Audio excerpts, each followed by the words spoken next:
talk about Terry McLaurin, who it seems is angling, obviously, for a contract extension. Of course. We talked about that last week. He's approaching the age of 30. I think he's 29 at this point. Here are his ranks in the league since 2019. He's third in total routes run. He's ninth in receiving yards since 2019. He's ninth in targets. He's tied for 11th in receiving first downs. He's 12th in receptions, tied for 15th in receiving touchdowns. And he's got the fewest credited drops, 17, of any player with at least 700 targets over that period of time. It's a very solid wide receiver. Some might say top 10, top 8 in the league. I'm sure he wants to get paid somewhere in that sort of range. He's made, at this point, after 6 seasons of play, he's earned $56.4 million in compensation. But there's concern that he's set to turn 30 in September. From who? Well, are you concerned? You just comp him against some other guys. No, but are you concerned? Am I personally concerned? Yeah. Not really, but when I look at what some of these guys who have done when they hit 29 or 30, guys like DeAndre Hopkins, who slowed down pretty Big noticeably. Time. Right. Julio Jones, who was a stud from 25 to 30 and then slowed down once he hit 30. And those aren't the only cases. A lot of times 30 is kind of that drop-off spot for wide receivers to go from elite to pretty good. So you're going to have to pay Terry McLaurin as a borderline elite wide receiver, and maybe his production starts tailing off. This is a different circumstance because now he finally has a real quarterback throwing him the football. Yeah. I will say that if you look at the top guys, they're all 25 and under, right around there. Like last year, Jamar Chase led the league in receiving. Justin Jefferson, number 2. Brian Thomas Jr., 3rd. Drake London, 4th. Amon St. Brown, 5. Yeah. I mean, they're all young. But I have zero concern with Terry for 2 reasons. Number 1, I don't feel like 29. If you were telling me he was 32 already and you wanted to sign a 3-year deal, I would be worried. But at 29, I think years 29, 30, 31, 32, I think we'll be fine. Number 2, he has an incredible work ethic. He's a team leader. I think he will maximize his ability. He'll get everything out of his ability. Absolutely. And this is an old reference, but it's just one that came to mind. You'll mock me, but it's an old reference. But a similar size, Henry Ellard played well into his 30s. He had 4,000-yard seasons after the age of 30. In fact, at age 33, he had almost 1,400 yards. He had a 1,000-yard season at age 35. Again, similar size as Terry. Right. He played until he was 37 years old. So certainly I'm not concerned, in the first few years. If I'm Adam, if I'm Peters, I'm not signing him to like a 5-year extension. And if I think a 3-year extension. Yeah, like a 3-year seems perfect. Correct. Does that get because maybe you'll start seeing the production decline in that 3rd year. Right. I wouldn't be concerned in the next year or 2. Maybe in year 3 of a deal when he's almost 33. Okay, different story. But that said, I just looked top 10 receivers last year.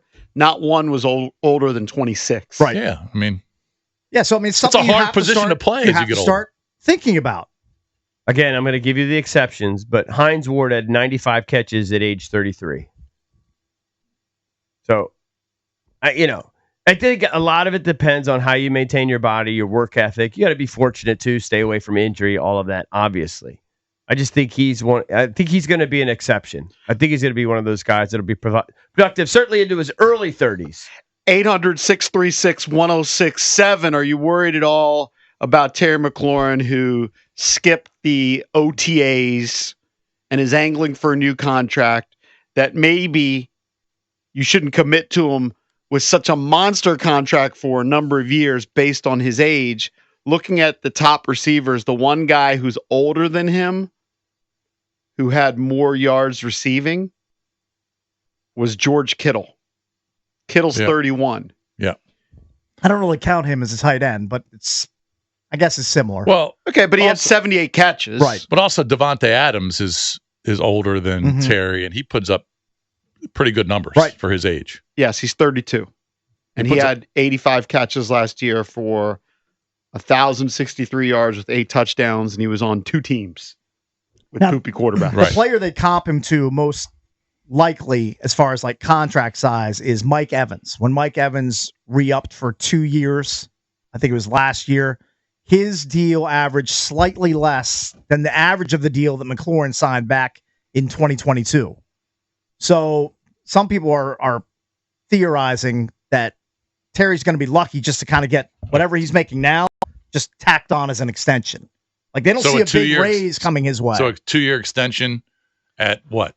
25 a year? Mike Evans signed a 2-year, $41 million extension with Tampa last offseason. He's going to get more than that.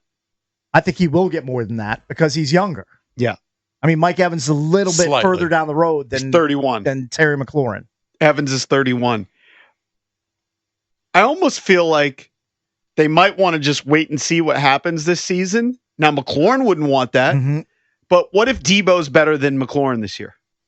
I think all of us expect, and they're different type of receivers, right? But all of us expect McLaurin to be the one and Debo to run more gadget plays 100%. and sweeps, and supposedly he doesn't get the separation. But what if he's better? You know what I mean? What if he's the guy who ends up getting more targets?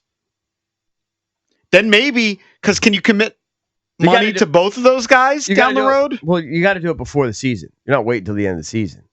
You got to do it before the season. Yeah, I think they're going to sign Terry. It'll be done long before. I think they're going to take care of Terry. I think you're right, Yeah. but maybe you roll the dice and wait and see. I think he's signed before Terry training will play. camp starts. Now you're going to be. Is he that type of guy? It's just protecting his. I mean, he's being a still bad under guy. contract. He's under contract. He has 1 year left on his deal. Yeah, I don't think they'll Like do these that are to him. OTAs. I don't think they'll do that to him. Yeah, they're going to reward Honestly. him. I think before. he's going to have a brand new contract before he steps foot on the field for training camp. I don't know if it's for OTAs, but by late July, I think they're going to have that probably. It could be 3 to 4 year extension. There might hammered be a out. couple day holdout, but he's going to get a deal before the season starts. Although I could see it being a 2-year extension. That could be. Why would he sign that though? He's going to hold out for as much as he can. He might, but 2 years, if you give him $50 million and a 2-year extension, $50 million, I mean, that's a great And deal. I would assume that Jaden Daniels is going to be in people's ears saying, let's get this Terry deal done. Yeah. He'll be advocating for his top And target. it depends on how much of that is guaranteed. Of course. He's also such a key part of this organization, the heart and soul. He's a heart and soul guy. They've struck a chord, like they've hit a home run every time with these kinds of sentimental decisions. They don't strike me as an organization that's going to fumble the Terry McLaurin contract They're not extension. going to botch it. Like, it's going to happen. Let's pay out some of these calls if people want to chime in. 800 But you might have that philosophy of get rid of a guy before the decline hits you. Possibly. We'll but see. if you feel like that he's not going to decline that much and you sign him to a 3-year deal that works for both sides, I think you can it's find way some common premature. ground. Just coming off his best year. Way premature to start predicting the decline. I'm not saying he's going to top last year, but I don't think it's going to be dramatically worse. Well, he's not going to top last year because Debo is going to take some of the numbers away. Right. All right, let's go to Vic in Akiki. Haven't heard from Vic in a while. Hey, Vic. What's up, fellas? Hey, Vic. Yeah, so you got to extend Terry to 4 years. You give him 3 because he's earned it, because of his numbers, because of his productivity.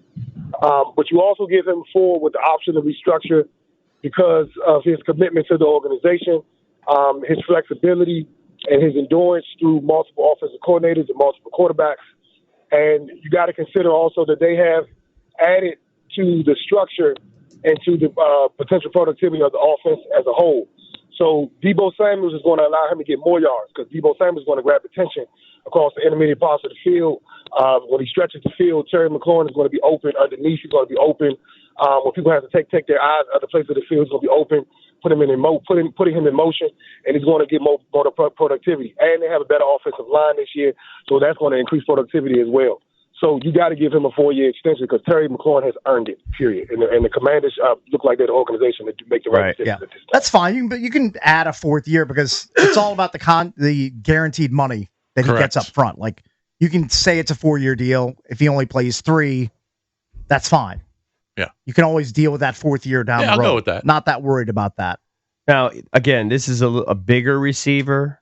but Larry Fitzgerald, 82 catches at age 30. Well, he was a freak. 63, 109, 107 at age 33, 109 age 34, 69 at age 35, 75 catches at age 36. Now, again, these are the exceptions. They're not the rule. Yeah, I mean, that's a Hall of Famer. So, well, I think that Terry's put himself in a position where I think he's going to be an exception. I don't think he's going to be one of these guys. let's hope so. That just, he seems that like he's a driven guy. He's so driven. Doesn't seem like he wants to get paid like commensurate with his talent and with his peers, but he's not a guy that's going to go through the motions. That's a dude that's going to give it his all every single time he's out there. I can almost take zero Terry McLaurin slander at this point.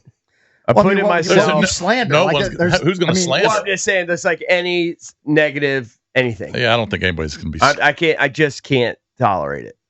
I'm cakes with the caps here. Like, if you even hint at something negative about Terry, I'm going to have a beef with you. Would he sully his reputation with you if he held out?